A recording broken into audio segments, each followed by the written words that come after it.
তো আজকে আমার ভাইয়েরা কিন্তু সকাল সকালই চলে এসেছে। আর আজকে দিনটা হলো মায়ের স্নানযাত্রার দিনটা, যেই দিনটা কিন্তু আজকে আমি উপোস করে আছি। আর সেই কারণেই কিন্তু আজকে মাও চলে আসবে তাড়াতাড়ি ওমকে একটুখানি সামলে নেওয়ার জন্য।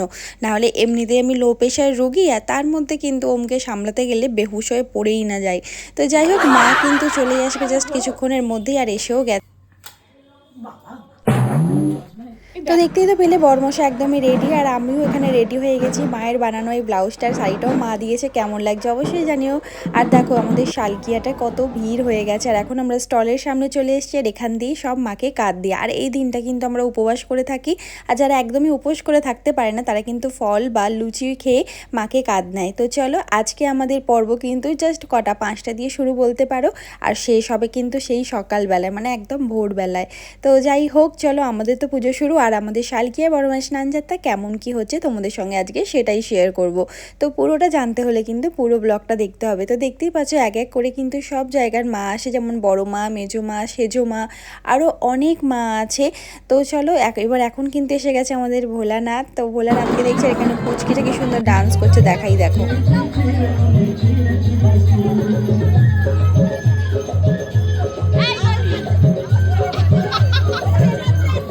তো এখানে কিন্তু আমি ওমকে ভীষণই মিস করছিলাম। আর ওম রয়েছে এখান থেকে নানা করে 10 মিনিট দূরত্বে, মানে ওমও কিন্তু দেখছে মায়ের স্নানযাত্রা, বাট আমার মায়ের কাছে আছে। আমি উপোস করে ওকে নিয়ে মাকে কাঁধ নিতে পারতাম না, সেই কারণেই আমাদের সঙ্গে রাখিনি ওকে।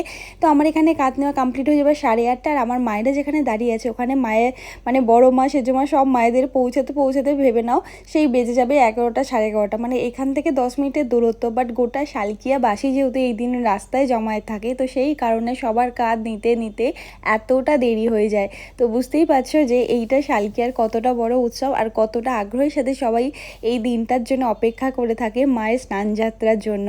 আর আমাদের জানো তো এই পুজোটা ভীষণ আমরা কি বলবো, মানে আমরা সারা রাত লাইনে দাঁড়িয়ে থাকি সেই সকাল ভোরবেলায় 16 আনা পুজো দেওয়ার জন্য। আবার কাঁধ নেওয়ার পরে আমরা আবার পুষ্পাঞ্জলি দিই। পুষ্পাঞ্জলি দেওয়ার পর মাকে বাদাঘাটের ওখানে, মানে আমাদের এখানে গঙ্গার ঘাটের ওখানে আর কি, হলুদ জলে মানে তেল হলুদ জলে স্নান করাতে যাই। তারপরে আবার লাইন দিয়ে সকালবেলায় 16 আনা পুজো দিয়ে তারপরে গিয়ে আমরা কিন্তু খাবার খাই।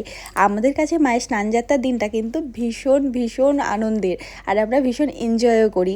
আমরা হয়তো সবাই না খেয়ে থাকি, বা অনেকে হয়তো লুচি ফল টল খেয়ে থাকে, বাট এই দিনটা কিন্তু আমরা প্রচুর ওয়েট করে থাকি। আমাদের ভীষণ আনন্দ হয়, দুর্গা পুজোর মতনই বলতে পারো আমাদের সবার কাছে। তো চলো আজকের এই দিনটাতে তোমাদের সঙ্গে একটু একটু শেয়ার করছি। আর আমরা দেখো এখন কত ভিড় ভাড়ে দাঁড়িয়েছি, বরমশাই হাতে লজেন্সের ডাব্বা নিয়ে আছে, মানে এখানে লজেন্স টজেন্স দেওয়া হচ্ছে। আবার অনেক জায়গায় তো ডিজেও হয়েছে, দেখতে পাচ্ছ কতটা সুন্দর ডেকোরেশন করা থাকে, প্রত্যেকটা বাড়িতেও লাইটিং করা আছে। কি তোমাদের দুর্গাপুজো ফিলিং আসছে না? দারুণ লাগে, বিশ্বাস করো দারুণ লাগে। তো দেখো এখানে কিন্তু মেয়েদেরও নাচানাচি হচ্ছে। আর কি জানি কেন আমি না একদম নাচতে পারি না, মানে নাচতে পারি না বলবো না, মানে আমি রাস্তাঘাটে ডান্স করতে একদম পারি না, আমার যেন ভীষণ লজ্জা লাগে, কিন্তু আমি দেখতে ভীষণ মজা পাই। তো যাই হোক, চলো আরও একটা ডিজে তোমাদের দেখাই। আর দেখো কতটা সুন্দর লাগছে, মানে কিছুটা রাস্তা ছাড়া ছাড়া এত সুন্দর করে লাইটিংগুলো করা আছে না, এত ভালো লাগছে, যেন মনে হচ্ছে দুর্গাপুজো ফিলিং, তাই কি না? আর তো এখন আমরা কিন্তু বড় মায়ের সাথে বেরিয়েছি, আমাদের কাঁধ নেওয়া কমপ্লিট হয়ে গেছে। তো বড় মায়ের সাথে এখন যাচ্ছি ওম যেখানে দাঁড়িয়েছে সেখানে, বাট মা ফোন করে বললো ওমের নাকি আর ভালো লাগছে না, সেই জন্য এখন বাজে 10টা, আর মা এখন বাড়ি চলে গেছে ওমকে নিয়ে। তো এখন আমরা এসে গেছি ছোটো মায়ের কাছে। তো চলো তোমাদের একবার ছোটো মাকে দেখাই, কত পরিমাণ ভিড় হয় দেখতে পাচ্ছ গোটা রাস্তাটা।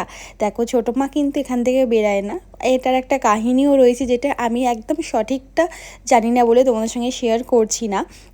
তো এখানে কিন্তু ছোটো মায়ের কাছে সব মায়েরা আসে ছোটো মায়ের সঙ্গে দেখা করতে।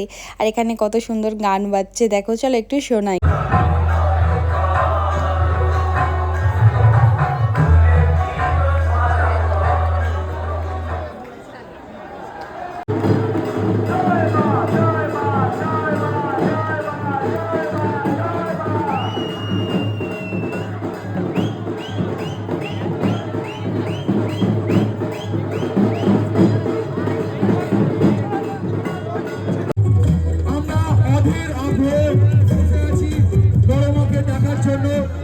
আমরা হাওড়াবাসী তথা শালকিয়াবাসী 364 দিন অপেক্ষা করি এই স্নানযাত্রাকে দেখার জন্য। আর কিছুক্ষণের মধ্যেই আমাদের সকলের বড় মা বিরাট শোভাযাত্রার মাধ্যমে আলোকসজ্জার মাধ্যমে বাদ্যযন্ত্র সহকারে ধীরে ধীরে এগিয়ে যাচ্ছে। তো আমাদের এই আনন্দ যাত্রাটা কিন্তু নানা করে রাত্রির 12টা-1টা অবধি চলেছে। তারপরে কিন্তু আমরা এখন মা মন্দিরে প্রবেশ করার পর আমরা চলে যাব সোজা ঘাটে। তো এখন আমরা ঘরে চলে গেছিলাম, ঘট নিয়ে চলে এসেছি। মাকে স্নান করাবো বলে এখান দিয়ে দেখো তেল হলুদ কিনে নিচ্ছি।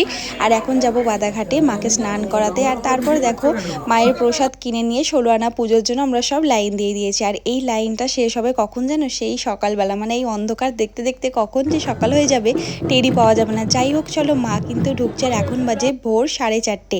যাই হোক মায়ের অপেক্ষা, মানে আমাদের অপেক্ষার অবসান ঘটলো। মা অ্যাট লাস্ট এলো। এবার মায়েরকে 16 আনা পুজো দেওয়া হবে, তারপরে আমরা সবাই বাড়ি।